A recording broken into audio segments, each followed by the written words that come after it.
अखण्डमण्डलाकारं व्याप्तं येन चराचरं तत्पदं दर्शितं येन तस्मै श्रीगुरवे नमः।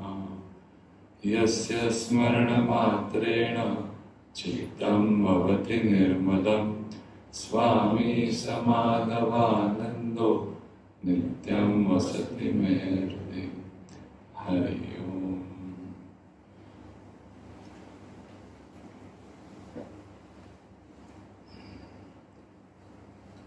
कालच हनुमान जयंती झाली, त्या निमित्ताने आपण आज हे विशेष केंद्र ठेवलंय।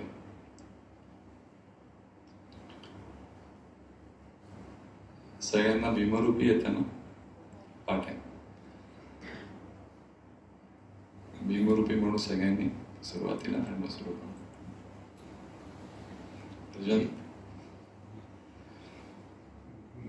भीमरूपी महारुद्रा वज्र हनुमान मारुति वनानी अंजनी सूता रामदूता प्रभंजना महाबली प्राणदाता सकला उठली बळे सौख्यकारी दुःखहारी दूत वैष्णवदायका दीनानाथा हरिरूपा सुंदरा जगदांबरा पाताल देवता हंता भव्य सिंधूरलेपना लोकनाथा जगन्नाथा प्राणनाथा पुरातना पुण्यवंता पुण्यशीला पावना परितोषका ध्वजांगे उचली वाहो आवेशे लोटला पुढे काळाग्नी कारुद्राग्नी देखता कापती भये ब्रह्मांडे मायले नेनो आवळे दंतपंगती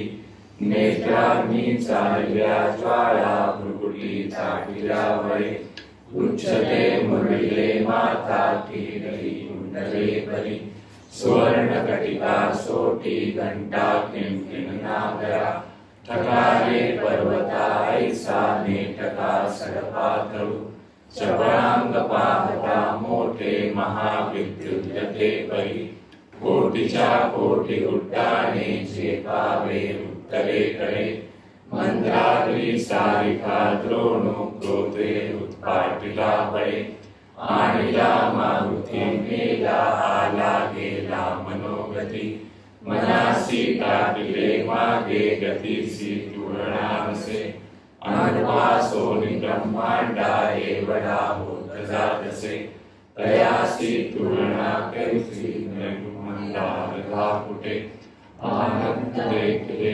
डोळा ग्रासिले सूर्यमंडळा वाढता वाढता वाढे भेदिले शून्यमंडळा धनधान्य पशु वृत्ती पुत्र पौत्र समजले पावती रूप विद्याधी स्तोत्र पाठे करोनिया भूत प्रेत समंदाधी लोक व्याधी समस्तहि नासती तुटती चिंता आनंदे भीमदर्शने हे धरा 15 शोकी लाभली शोभली बरी दृढते हो निसंदेहो संख्या चंद्रकरा मुने रामदासी अग्रगण्यो कपिकुलासी मंडनु रामरूपी अंतरात्मा दर्शने दोषनासति इति श्री रामदास कृत संकट निरसनम मारुति स्तोत्रम संपूर्णम्।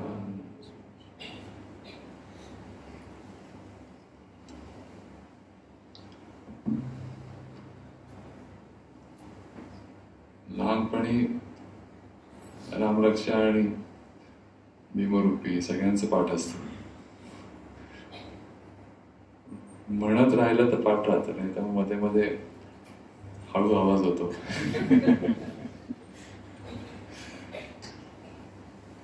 समर्थांची रचना एवढ्या इतक्या रचना आहेत, त्यातली इतकी सुंदर रचना आहे। आमच्याकडे सिंहगडवर जाणारी काही मंडळी आहेत,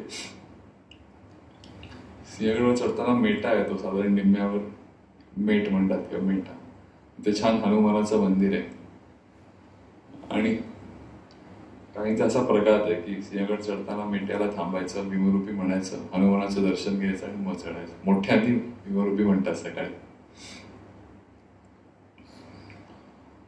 आपल्याकडे हनुमानाच्या मंदिराचं वैशिष्ट्य असं आहे की बरीचशी मंदिरही डोंगराच्या वर आहेत. समर्थांचा असा दंडक होता की हनुमानाचं मंदिर कधी खाली स्थापन नाही करायचं. काही अपवाद आहेत त्याला मोजके, बाकी सगळी डोंगराच्या वर आहेत. कारण ती शक्तीची देवता आहे आणि त्याच्यामुळे त्या देवतेचं दर्शन घ्यायचं असेल तर थोडे शारीरिक कष्ट करून मगच दर्शन घ्यायला जायचं.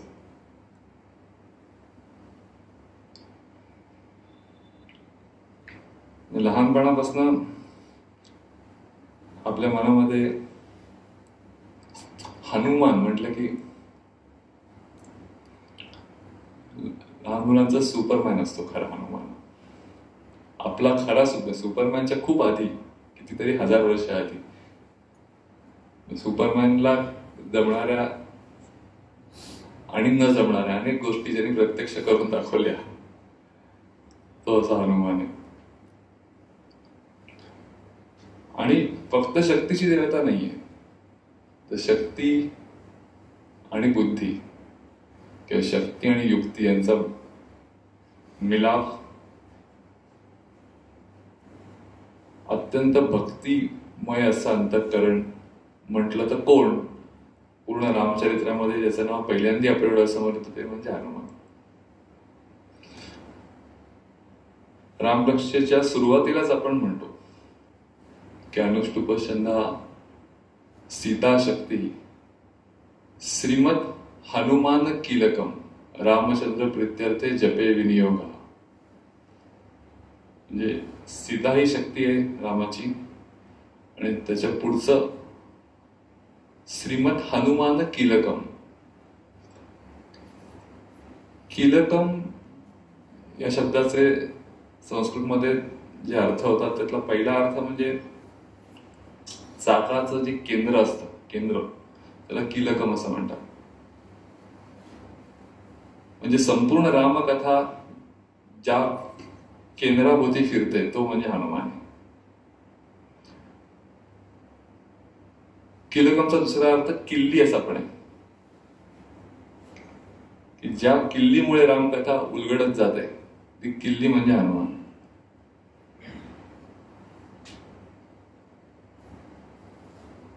आणि खरंच हनुमानाच्या एंट्री नंतर खऱ्या अर्थाने रामकथेला एक विलक्षण वेग आलेला आहे. तुम्ही जर पाहिलं पुढे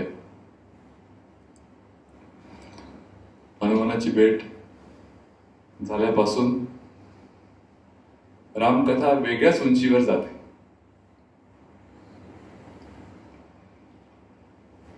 तर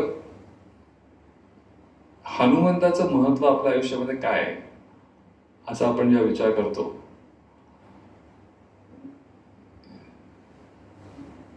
सगळ्यात महत्वाची गोष्ट थोडक्यात सांगायची तर मुळात दक्षिणेचा मानला जातो. हनुमानाचा जन्म आणि सगळं जे त्याचं चरित्र आहे ते दक्षिणेचं आहे. दक्षिणेत तुम्ही जर गेला तामिळनाडूच्या पुढे तर ते म्हणतात की हा साऊथ गॉड आहे आणि त्यांना अजूनही हनुमान हा वानर होता असं म्हटलं तर आवडत नाही दक्षिणेतल्या लोकांना. ते म्हणतात चुकीचं इंटरप्रिटेशन आहे. संपूर्ण रामायणामध्येच आपण जे म्हणतो वानर सेना वगैरे, त्यांचं म्हणणं असं नाहीये. स्पेशल ह्युमन बिंग्स होते ते, ज्यांच्या मदतीने रामाने रावणाचा वध केला.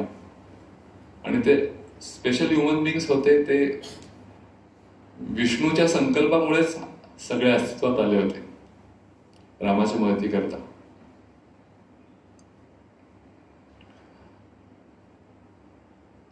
वानरयूथ मुख्यम असं एक आहे ना, वानरयूथ, याचा अर्थ वानरांचे समूह, विशेष नरांचे समूह होते असं त्यांचं म्हणणं आहे. अनेक वेगळ्या पर्वतांवर ते राहत होते. वानरयूथ मुख्यम हे आपण हनुमानासाठी म्हणतो. असं उल्लेख आहे दक्षिणेमध्ये की अनेक प्रकारचे संप्रदाय त्या परिवारात होते. म्हणजे आपल्याला जे आता माहिती आहे, सुग्रीव, बाली, नल, नील, सुषेण वगैरे, पण असे बरेच शेकडो संप्रदाय अस्तित्वात होते. आणि हनुमान हा कुठल्याही एका संप्रदायाचा प्रमुख नव्हता, पण सगळ्या संप्रदायांशी तो संलग्न होता. आणि म्हणून जेव्हा असं ठरलं की रामाच्या मागे उभं राहायचं आता आणि सगळ्यांनी मिळून रामाला मदत करायची, तेव्हा हनुमानाची भूमिका फार महत्वाची ठरली की सगळे संप्रदाय हनुमानाच्यामुळे एकत्र आले रामाच्यासाठी, असं मानलं जातं. आणि म्हणून ही गोष्ट समर्थांच्या वाङ्मयात सुद्धा, समर्थांना आपण रामनवमीच्या वेळेला आपण पाहिलं की समर्थांचा जन्म पण रामाच्या जन्माच्या वेळेला आहे, पण तरी पण समर्थांना हा हनुमानाचा अवतार मानला जातो. त्यांनी स्वतः 1100 मठ स्थापन केले आणि त्या 1100 मठामध्ये 1100 महंत स्थापन केले. आणि सगळ्या महंतांना जे कोड ऑफ कंडक्ट आहेत ते तुम्ही जर पाहिलं तर असं लक्षात येतं की प्रचंड शारीरिक उपासनेवर त्यांचा फोकस होता. 500च्या पट्टीत ते नमस्कार घालायचे, 500च्या पट्टीत, 500, 1000, 1500 असे उल्लेख आहेत. सगळ्या महंतांना ते आवश्यकच होतं, कारण शारीरिक क्षमता असण्याची नितांत गरज समर्थांना त्या काळात जाणवली. यवनांचा तुम्ही जर तो इतिहासाचा थोडासा अभ्यास केला तर असं लक्षात येईल की औरंगजेब की त्याच्या आधीचा काळ, यवनांची एवढी अतिक्रमणं चालली होती आणि त्यांनी सगळ्यांनी विडा सुचवला होता की सनातन हिंदू धर्म संपवायचा, पूर्ण नावाला काही ठेवायचं नाही. अशा काळात शिवाजी महाराज आणि समर्थ दोन व्यक्ती जर महाराष्ट्रात झाल्या नसत्या तर आपण नावाला राहिलो नसतो आज. खूप मोठे उपकार आहेत ते दोन व्यक्तींसाठी, त्यांनी जे काही करून दाखवलं. आणि तेव्हा ते करण्याकरता प्रचंड ताकदीची गरज होतीच. म्हणून हे हनुमान हे दैवत समर्थांनी जे मानलं, त्यांनी स्वतः जी उपासना केली याचं आपण थोडंसं समर्थांचं चरित्र पाहिलं की बलोपासना समर्थांनी किती केली. की त्यांचा जो दिनक्रम होता टाकळीच्या इथे, ते जेव्हा राहिले पहिले 12 वर्ष, पहाटे 3ला उठून अनेक प्रकारच्या साधना त्यांनी एकाच वेळेला केल्या. की सुरुवातीला ध्यान करायचंय, त्याच्यानंतर गायत्रीचं पुरस्चरण करायचंय, राम मंत्राचा 13 कोटी वेळा जप करायचा संकल्प त्यांनी लहानपणीच केला होता पुरस्चरणाचा भाग म्हणून. आणि असा उल्लेख येते नदीच्या पात्रामध्ये आतमध्ये जाऊन उभे राहायचे पुरस्चरण करण्याकरता. आणि ते हे सगळं झाल्यानंतर मग जवळजवळ माध्यान्ह झाल्यावर मग बाहेर पडायचं भिक्षा मागण्याकरता.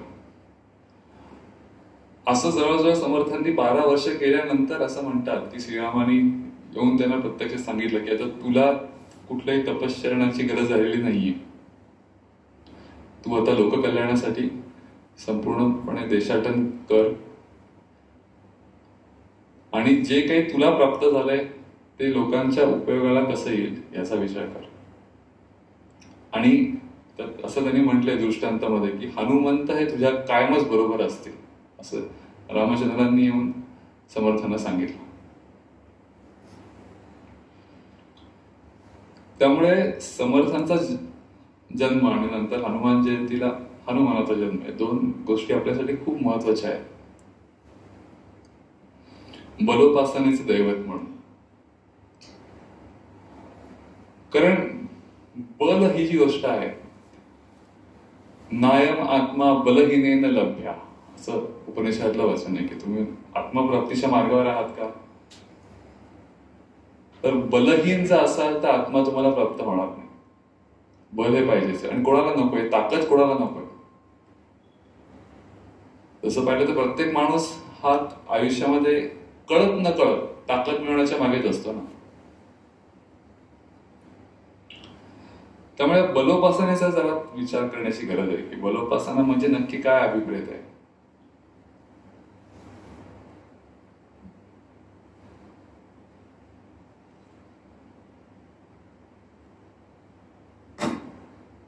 पहिली गोष्ट अशी आहे की बल आपण म्हटलं म्हणजे आपण डोळ्यासमोर येतो ताकद.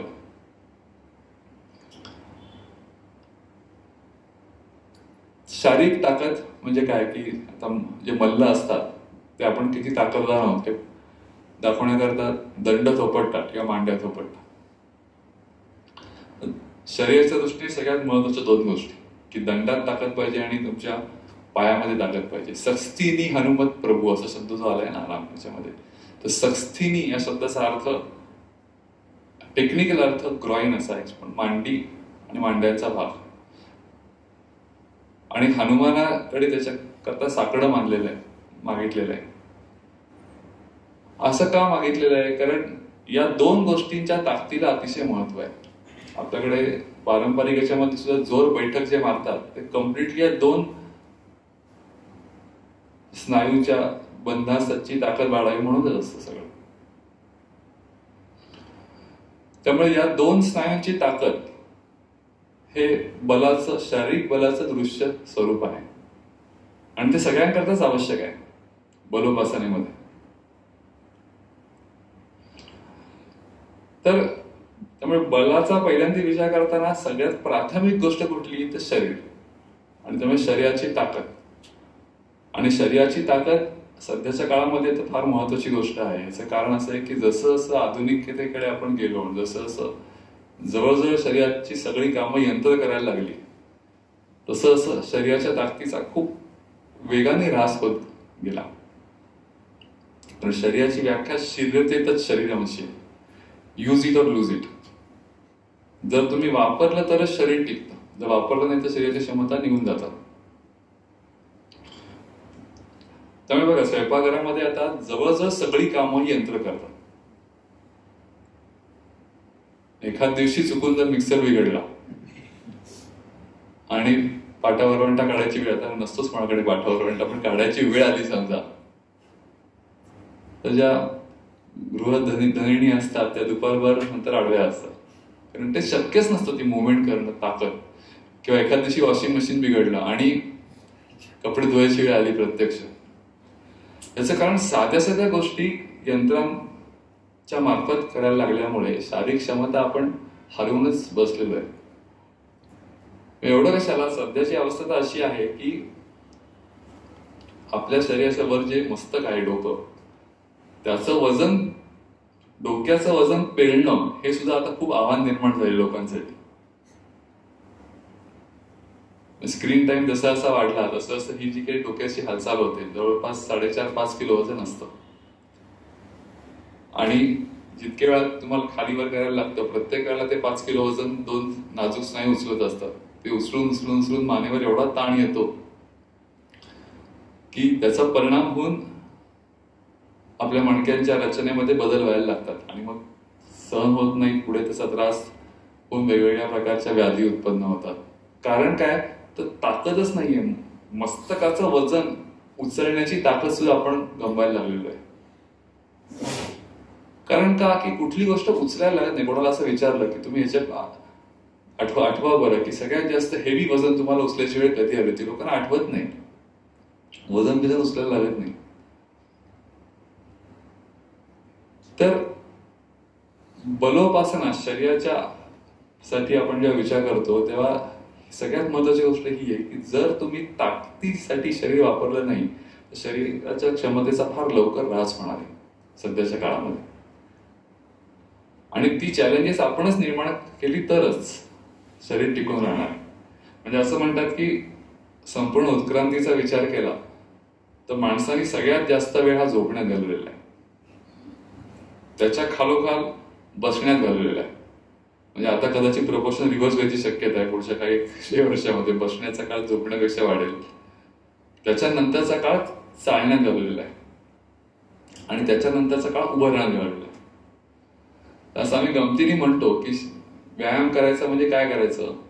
व्यायाम या शब्दाचा अर्थ विशेष आयाम असेल, शरीराला काहीतरी विशेष डायमेन्शन तुम्ही प्राप्त करून द्या. आम्ही गमतीने असं म्हणतो की या 4 गोष्टी सोडून काही करा, त्याला व्यायाम म्हणता येईल. त्यातल्या 3 गोष्टी तर स्थिर, त्याच्यामध्ये शरीर स्थिर असतं. झोपणं, बसणं, उभं राहणं. चालणं ही नैसर्गिक क्रिया आहे, ती इतकी अंगवळणी पडली की त्याला कृपया करून व्यायाम म्हणू नका सध्याच्या काळामध्ये. कारण व्यायाम काय करता असं म्हणल्यावर आम्ही चालतो असं स्टँडर्ड होतं.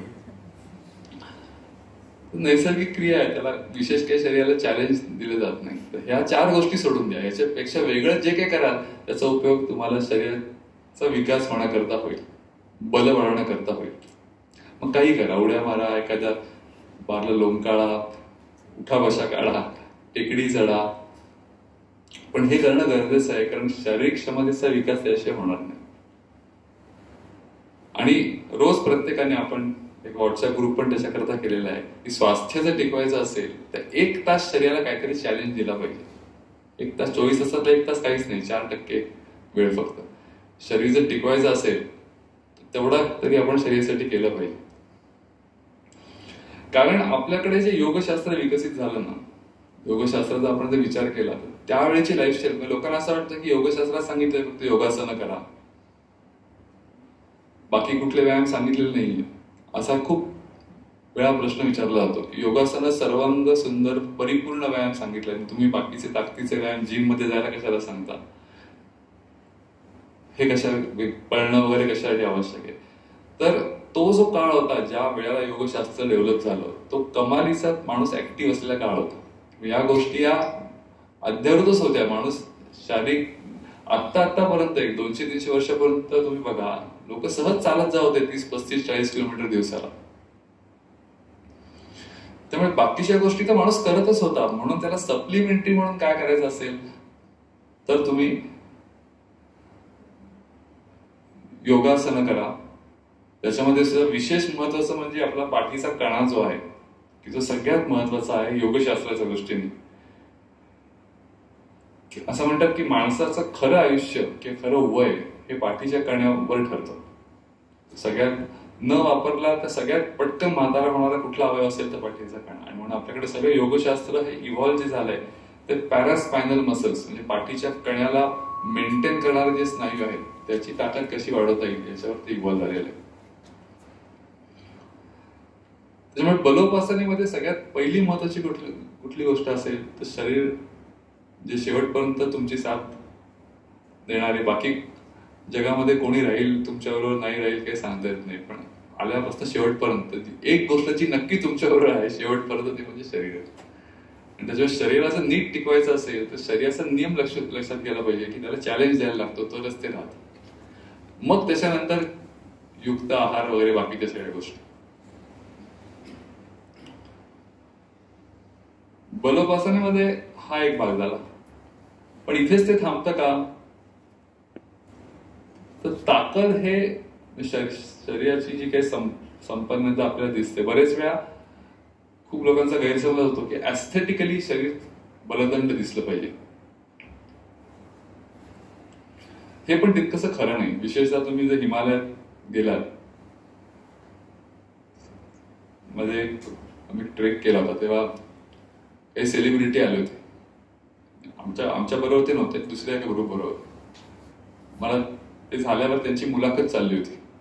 त्यांचं एक वाक्य मला फार आवडलं. ती जी कोण होती सेलिब्रिटी ती सांगत होती की all Bollywood is behind aesthetic fitness. पण आम्हाला इथे आल्यावर रिअलाइज झालं की आमचा फिटनेस हा खरा फिटनेसच नाही, तो नुसता दाखवायचा फिटनेस आहे. खरा फिटनेस काय असतो हे हिमालयातल्या लोकांकडे बघितले आम्हाला कळलं की दिसायला ते आमच्या निम्मे असतील पण स्वतःच्या वजनाचं चौपट वजन घेऊन ते आरामात वर खाली करू शकतात. त्याच्यामुळे खरा फिटनेस ही दाखवायची गोष्ट नाहीच आहे.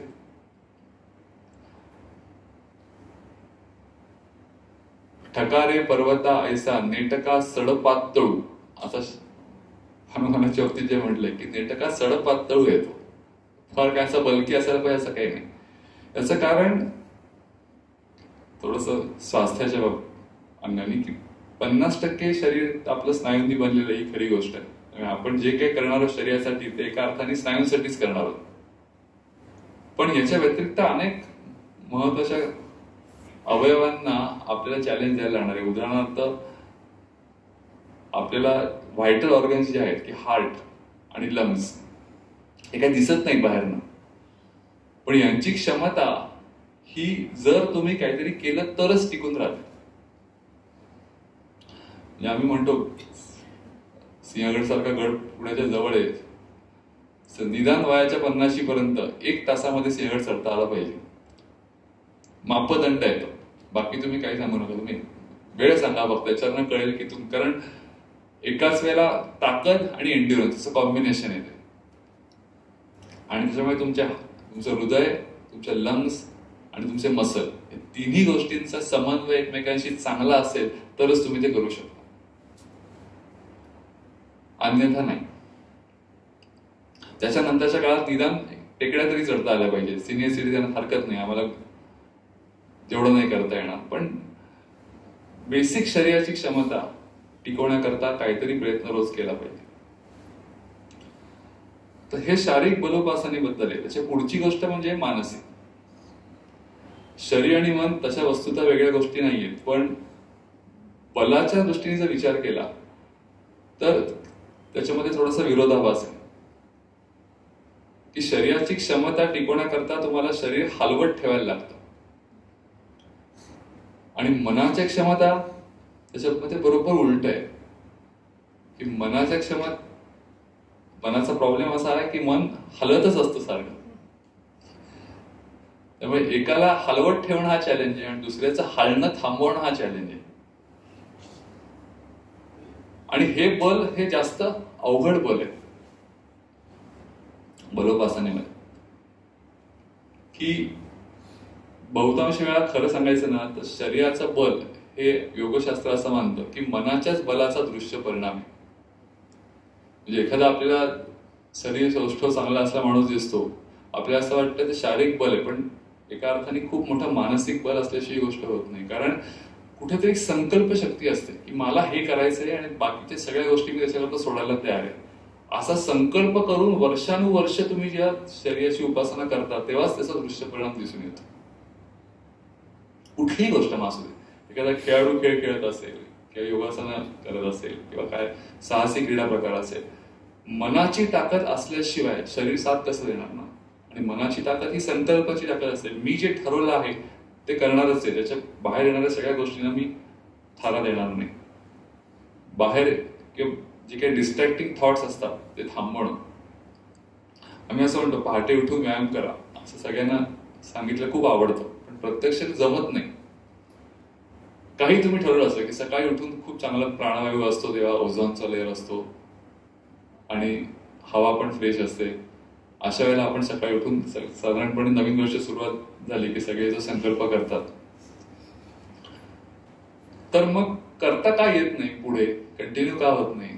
तर आम्ही नेहमीचं वाक्य की तर या सगळ्या सकाळच्या व्यायाम करण्याच्या प्रक्रियेमध्ये सगळ्यात टफेस्ट पार्ट कुठला असेल तर toughest part is from bed to basin असं म्हणतात.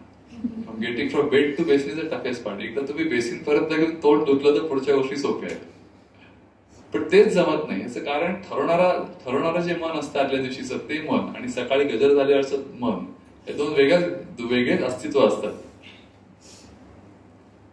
आणि म्हणून मनाची संकल्प शक्ती वाढवणं बलोपासनेमध्ये सगळ्यात महत्वाची गोष्ट आहे. त्याच्याकरता काय करायचं, त्याच्याकरता बऱ्याच गोष्टी आहेत. प्राणायामाचा अभ्यास. हनुमान असं म्हटल्यावर प्राणशक्तीची देवता असं म्हटलं जातं हनुमानाला. हनुमानाची उपासना ही स्वतःच्याच प्राणशक्तीची उपासना आहे. आणि मन काबूत कसा आणायचा हा मोठा विषय योगशास्त्रामधला, गीतेमधला. त्याच्यामध्ये जे दोन आपल्याला निकष सांगितले ते म्हणजे अभ्यास आणि वैराग्य. वैराग्याचा अर्थ ज्या गोष्टी मध्ये येणार आहे त्या बाजूला काढण्याची क्षमता तू कमव, त्याच्याकरता जे काय करायला लागतं ते करायला लागेल. आणि अभ्यासाचा अर्थ एकच गोष्ट लावून द्या. मनाच्या बाबतीत सगळ्यात सोपा अभ्यास म्हणजे श्वास. प्राणायाम हा शब्द आपण वापरतो. बरेच वेळा प्राणायामाची गल्लत ही हठयोगातल्या प्रक्रियांशी केली जाते की अमुक एक प्रकारच्या श्वासाच्या व्यायामाला आपण प्राणायामाचं समजतो. त्याबद्दल थोडस आपल्याला असं माहिती असायला पाहिजे की प्राण आणि आयाम याचा अर्थ आपण म्हणतो बहुआयामी व्यक्तिमत्व आहे, मल्टीफॅसेटेड पर्सनॅलिटी. तर आयाम याचा अर्थ डायमेन्शन असा आहे. तर एकाच प्राणाची अनेक डायमेन्शन्स आहेत ती तुमच्या लक्षात यायला पाहिजे. त्या अर्थाने तो प्राणायाम शब्द आहे की एकाच प्राणशक्तीवर शरीराच्या अनंत क्रिया चालू आहेत. एकाच त्या प्राणशक्तीवर मन, बुद्धी, चित्त, अहंकार या सगळ्या गोष्टी कार्यरत आहेत. आणि हे जर लक्षात आलं तर लक्षात येतं की मग प्राण या गोष्टीविषयी आपली समज किती आहे. म्हणजे असं विचारलं माणसाला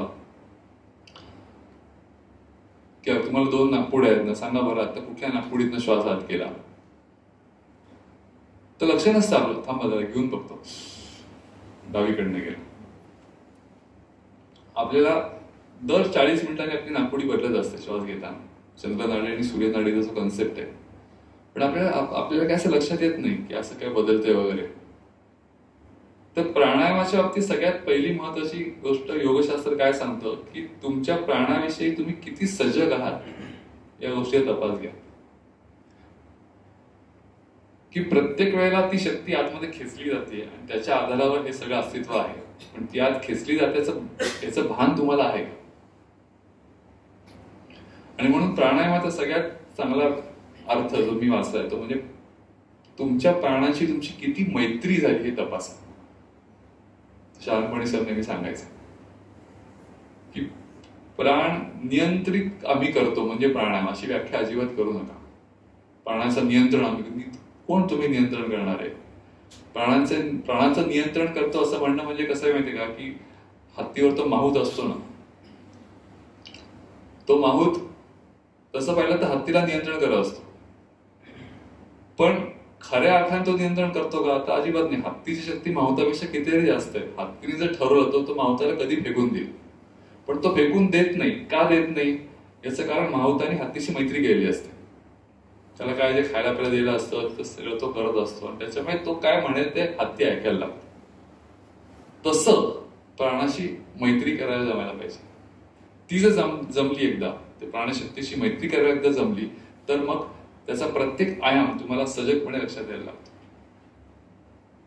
आणि त्याच्याकरता आपल्या हातात काय आहे? तर साधी गोष्ट आहे, श्वास. आणि म्हणून सगळ्या प्रकारच्या साधनेमध्ये श्वासाला एवढं महत्व का आलंय ते याच्याकरता आलंय. श्वास इज नॉट इक्वल टू प्राण. ऍक्च्युअली प्राण ही शक्ती सततच आहे सगळीकडे. ती श्वासाच्या माध्यमातून आपल्याला फक्त कळती आतमध्ये जाताना.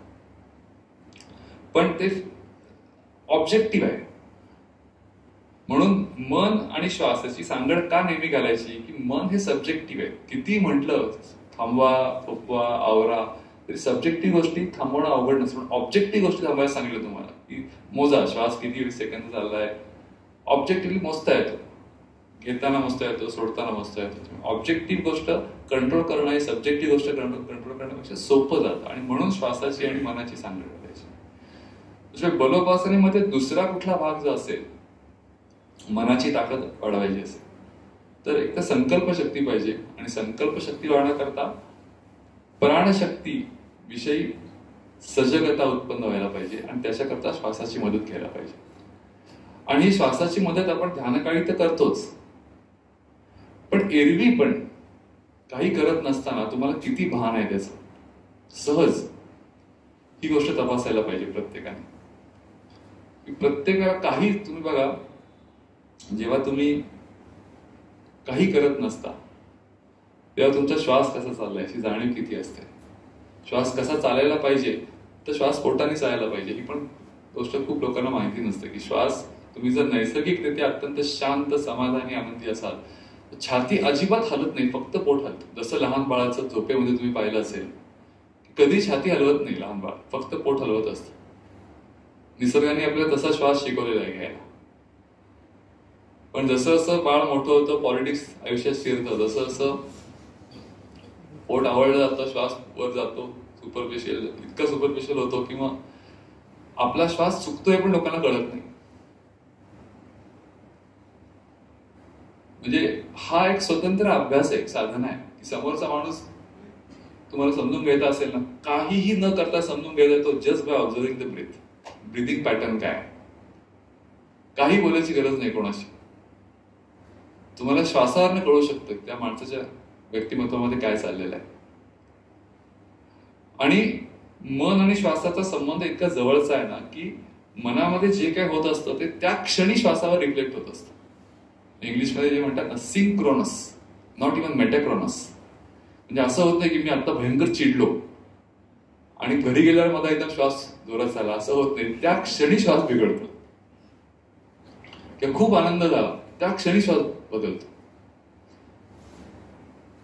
असं म्हणतात की आत्महत्येला प्रवृत्त झालेला माणूस जो असतो, सायकोलॉजीमध्ये असं सांगतात, कित्येक काळ तो दीर्घ कुंभकामध्ये असतो, त्याला माहिती पण नसतं, श्वास थांबलेला असतो याचा पूर्णपणे.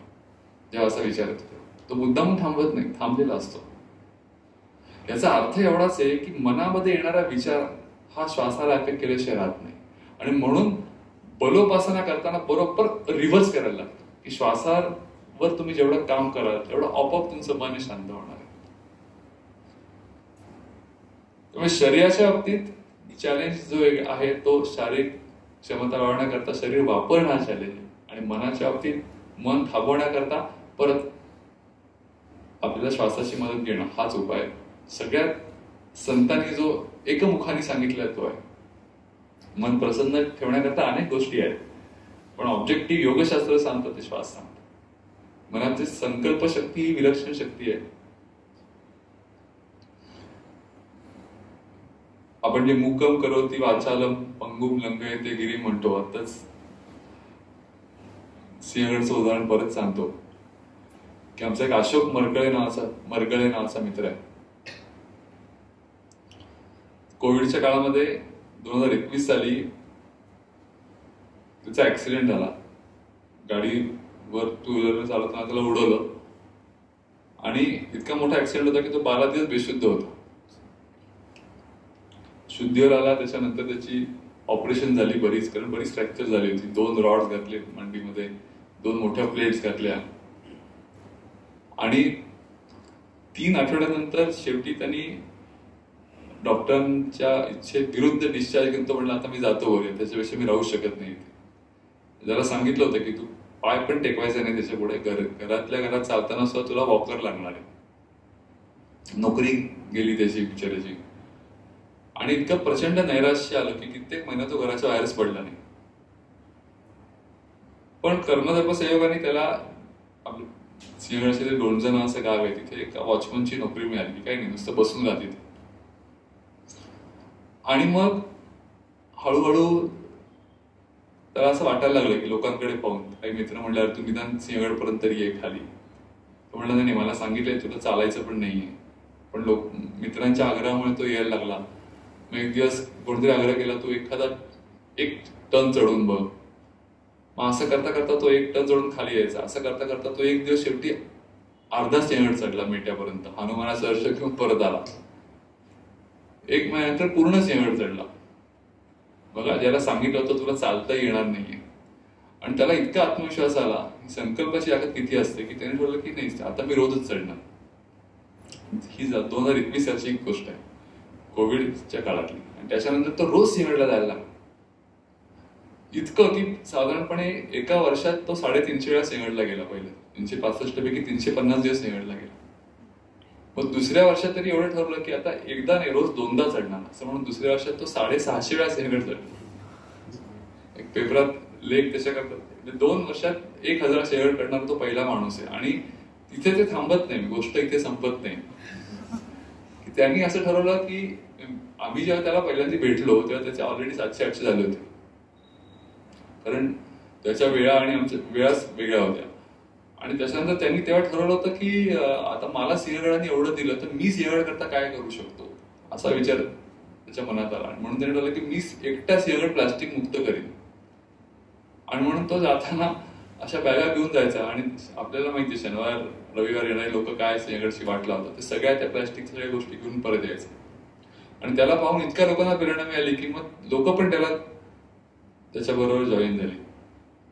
आणि लिटरली त्या वर्षामध्ये सगळा सिंहगड लोकांनी प्लास्टिक फ्री केला, झाडं लावली. हा माणूस नंतर 10 लिटर कॅन घेऊन चढायला लागला, झाडांना पाणी घ्यायला वगैरे. संकल्पशक्ती काय करू शकते याचं उदाहरण म्हणून आम्ही जी सिंहगडावर नेहमी भेटणाऱ्या लोकांकडे बोट दाखवतो त्यातलं हे आहे. मुक्काम करोति वाचायला मी नुसतं म्हणण्याची गोष्ट नाही, ती खरीच होऊ शकते. मनाने आत्मा ठरवायला लागतं हे मी करू शकतो. आणि योगशास्त्राच्या मध्ये अजून पुढची गोष्ट जी आहे बलोपासनेमध्ये, ती स्वामींनी सांगितली की खरं बल हे जे आहे हे शरीराला आणि मनाला पुरवणारं कोण आहे, तर ते आत्मतत्व आहे.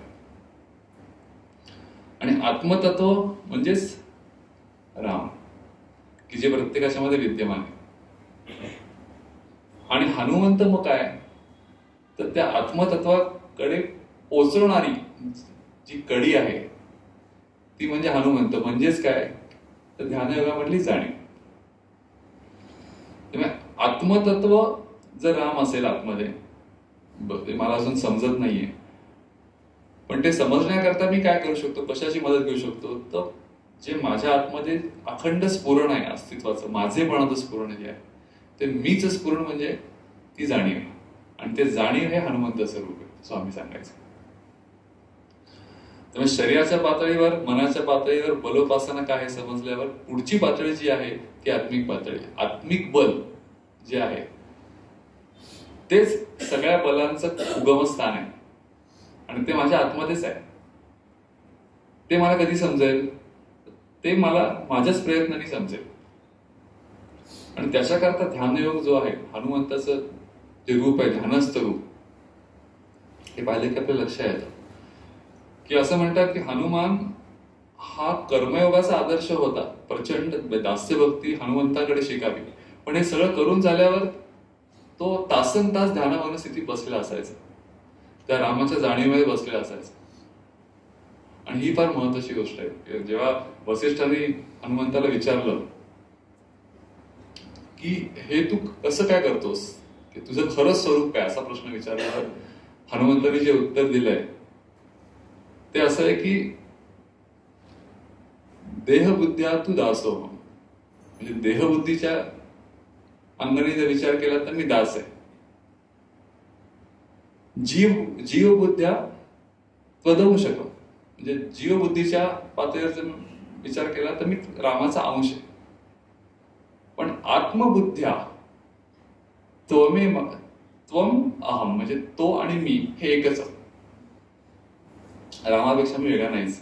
शरीराच्या पातळीवर मी त्याचा दास आहे, जीवबुद्धीच्या पातळीवर मी त्याचा अंश आहे, आणि आत्मबुद्धीच्या पातळीवर मी आणि राम याच्यामध्ये काही फरक नाही. इति मे निश्चिता मती, असं त्यांनी म्हटलेलं आहे. हे माझं निश्चित मत असं समजून घ्या तुम्ही. त्यामुळे ही गोष्ट खूप महत्वाची आहे की प्रत्येकाच्या आतमध्ये तो अंश आहे. बलोपासना याचा अर्थ काय की सगळीकडेच जर परमात्मा आहे तर तो परमात्मा माझ्यामध्ये पण आहे, ही गोष्ट मला समजली पाहिजे. आणि त्याच्याकरता उपासना आहे. ती ताकद माझ्यामध्ये पण आहे. अनेक प्रकारच्या सुप्त शक्ती माझ्यामध्ये विद्यमान आहेत आणि त्या सुप्त शक्ती जागृत होऊ शकतात. त्याच्याकरता मी काय करू शकेन, ह्यालाच उपासना असं म्हणतात. म्हणजे अनेक वेळा असं वाटतं की या कथा ज्या आपण वाचतो, उदाहरणार्थ हनुमान जन्माची जी कथा वाचली जाते, आपल्याकडे ना अनेक प्रकारचे सिद्धांत, अनेक प्रकारचे विजडम या कथेच्या रूपामध्ये गुंफल्या गेल्या. कारण कथा हजारो वर्ष प्रसृत राहतात, त्याच्यामुळे लोकांना कळावं. आता हनुमानाचा जन्म झाला, आपण असं म्हणतो, जन्म झाल्या त्यांनी पहिली गोष्ट काय केली, त्यांनी सूर्य पाहिला. त्याला असं वाटलं सफरचंद आहे, आणि म्हणून त्यांनी तो सूर्यावर स्वारी केली. आणि ती स्वारी केल्यामुळे देवतांना टेन्शन आलं, विशेषतः इंद्राला. आणि म्हणून ते इंद्राने वज्र फेकून मारलं आणि त्याच्या हनुवटीवर लागलं म्हणून हनुमान असं म्हणतात. आणि मग तो खाली पडला. खाली पडल्यामुळे मूर्छित झाला. त्याचा सगळ्यात मोठा राग कोणाला आला तर वाऱ्याला आला, कारण वारा म्हणजे त्याचे वडील वायुपुत्र हनुमान. आणि म्हणून वारा बंद झाला, वाऱ्याने वाहणं बंद केलं. वाऱ्याने वाहणं बंद केल्यामुळे सृष्टी पूर्णपणे थांबली. त्याचं टेन्शन देवतांना आलं, तू थांबलास तर सगळं थांबेल. आणि म्हणून सगळ्या देवता आल्या आणि त्यांनी हनुमानाला वर दिले, वेगवेगळ्या प्रकारच्या शक्ती दिल्या की तुला कुठल्या शस्त्रास्त्राने तुझा वध होणार नाही, तुला अगदी निवध होणार नाही, तू काय लहान होऊ शकशील, एकदम मोठा होऊ शकशील, मनाप्रमाणे कुठेही जाऊ शकशील, चिरंजीव होशील, एवढ्या सगळ्या शक्ती दिल्या. आणि मग त्याच्यानंतर ते सगळं संपलं. अशी ती कथा आहे. हनुमानाला एवढे वर मिळाले. आता हे जर तुम्ही योगशास्त्राच्या दृष्टीने पाहायला गेलात, कथा हा भाग आपल्या आवडतोच काय, पण थोडा बाजूला ठेव. तर हनुमान ही प्राणशक्ती आहे, बरोबर. ती प्राणशक्ती जेव्हा ऊर्ध्वगामी होते तेव्हा ती सूर्याकडे जायला लागते, म्हणजे जे काय अल्टिमेट आहे त्याच्याकडे जायला लागते. बरोबर. हा कुंडलिनीचा जो प्रवास सांगितला तो योगशास्त्रामध्ये, ऊर्ध्वगामी होते शक्ती, खालनं वर जाणं. बरोबर. ती वर जायच्या प्रयत्नात असताना सगळ्यात टेन्शन कोणाला येतं? ते इंद्रियांना येतं, इंद्र. आणि म्हणून ते त्या शक्तीवर आघात करतात, वर नाही जायला पाहिजे. पण ते आघात केल्यावर काय व्हायला पाहिजे? पहिली गोष्ट, खऱ्या साधकाच्या बाबतीत त्यांनी बाकीच्या सगळ्या गोष्टी बंदच केल्या पाहिजे. वारा बंद. कारण प्राणशक्ती ही फक्त तिथेच नाही, सगळ्या शरीराच्या मध्ये वेगवेगळ्या प्रकारचे अपानवायू, पानवायू, तुम्ही माहिती आहे, अनेक प्रकारच्या हालचाली ज्या होतात त्याच्या मागे वायूच आहे ना. तर ते जर योगशास्त्राने सांगितलं तर तुम्ही बंद करून टाकलं, बाकीच्या सगळ्या हालचाली बंद, तर मग काय होतं? तर सगळ्या बाकीच्या शक्ती ज्या आहेत, देवता, त्यांना अवतरून त्या मूळ प्राणशक्तीचा जो प्रवास आहे त्याला प्रसाद द्यावाच लागतो. आणि तो प्रसाद दिला तर त्याचं उद्भगमन कोणी रोखू शकत नाही. तर आपल्याला डिकोड करता आला पाहिजे कथा कशासाठी सांगितल्या आहेत. कथेचा अर्थ योगशास्त्राच्या दृष्टीने जर आपण डिकोड केला तर हे पटतंय कशासाठी सांगितलंय. हे नुसतं असं सांगितलं असतं कोणाच लक्षात राहिलं नसतं. पण कथेत ते इतकं सुंदर सांगितलेलं आहे की ते करता करता असं लक्षात येतं की काय सांगायचा प्रयत्न करतायत तुम्हाला तुमचे पूर्वज, हे नीट लक्षात घ्या. तर बलाची ताकद कमवण्याकरता जे काय करायचंय त्यातली मुख्य प्रक्रिया ही आंतरिक प्रक्रिया आहे. शरीराच्या माध्यमातून ती प्रकट होते, पण ती आतमध्ये कुठेतरी विद्यमान असते. ती गोष्ट लक्षात घेतली की लक्षात येते की बलोपासना सामर्थ्य आहे चळवळीचे, जो जे करिअर द्यायचे फक्त ते भगवंताचे अधिष्ठान पाहिजे. तर भगवंत ही गोष्ट जी काय आहे ती भग याचा अर्थ उत्कर्ष करणार, ते आतमध्येच आहे प्रत्येकाच्या. फक्त ते कसं करायचं हे समजून घ्यायला पाहिजे. ते एकदा समजलं की केलं पाहिजे. त्यामुळे बलोपासना हा असा विषय की तो स्वास्थ्य आणि अध्यात्माच्या बॉर्डर लाईनचा विषय. स्वास्थ्याकडे जाऊन जर बोलायचं आलं तर खूपच गोष्टी बोलता येतील, कारण नेहमीच विषय आहे आणि तो सगळ्यांचा जिव्हाळ्याचा विषय पण आहे. कारण शरीराची ताकद ही प्रत्येकालाच हवी. रामरक्षेमध्ये शरीराच्या जवळजवळ प्रत्येक अवयवाचं रक्षण कर असं सांगितलं गेलेलं आहे की मांड्यांचं रक्षण कर, गुडघ्याचं रक्षण कर. तेव्हा माहिती नव्हतं गुडघ्याची रिप्लेसमेंट हा प्रॉब्लेम केवढा पुढे होणार आहे, पण त्यांनी सांगून ठेवलंय की जानूनी सेतू कृत पाहतो, गुडघ्यांचं रक्षण. तो सेतू आहे, गुडघा हा सगळ्याचा सेतू आहे. सेतू आता आपल्याला बघा 50-60 वर्षानंतर प्रत्येकाला पूल बदलायची वेळ येते, ब्रिज बदलायची वेळ काय येते?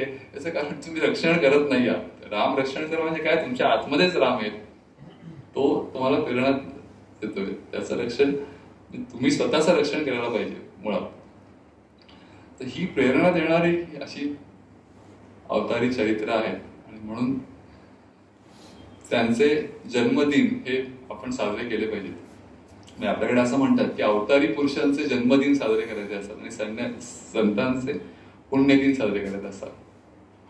कारण अवतारी पुरुष येतो तोच मुळात पूर्णत्व घेऊन येतो.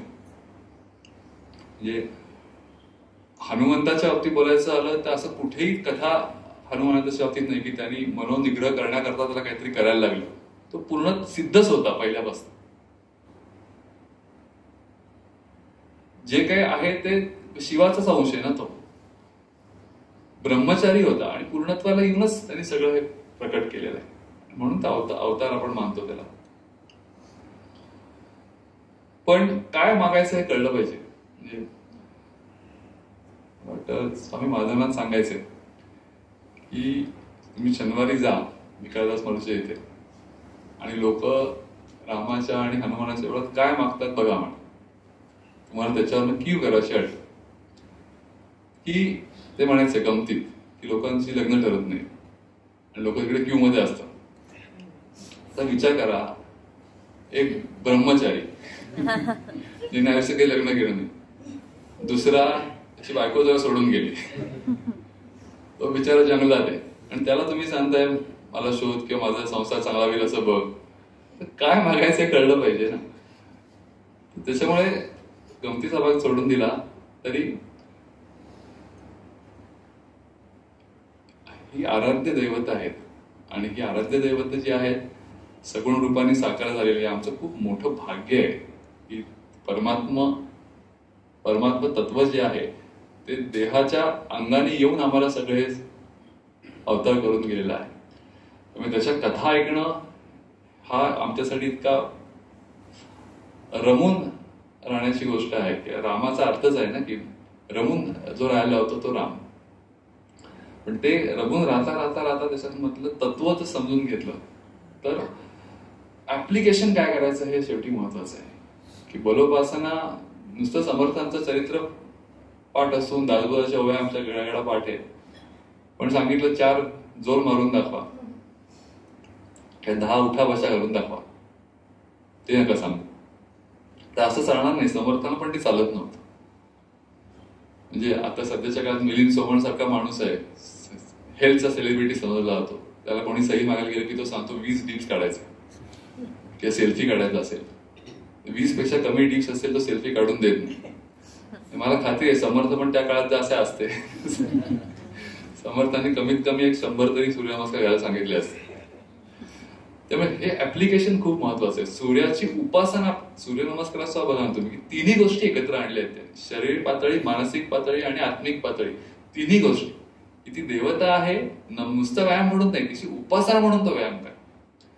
आणि म्हणून तिन्ही पातळींवरचं जे बल आहे त्याचं महात्म्य तुमच्या कायम आयुष्यात लक्षात येतं. त्याच्याकरता त्याचं स्मरण राहावं म्हणून हा आजचा विषय होता. तो श्रीरामाच्या आणि हनुमंताच्या चरणी अर्पण करतो आणि इथेच हरिओम. बोला पुंडलिक वरदा हरी विठ्ठल श्री ज्ञानदेव तुकाराम पंढरीनाथ महाराज की जय. जगद्गुरु श्री ज्ञानेश्वर महाराज की जय. जगद्गुरु श्री तुकाराम महाराज की जय.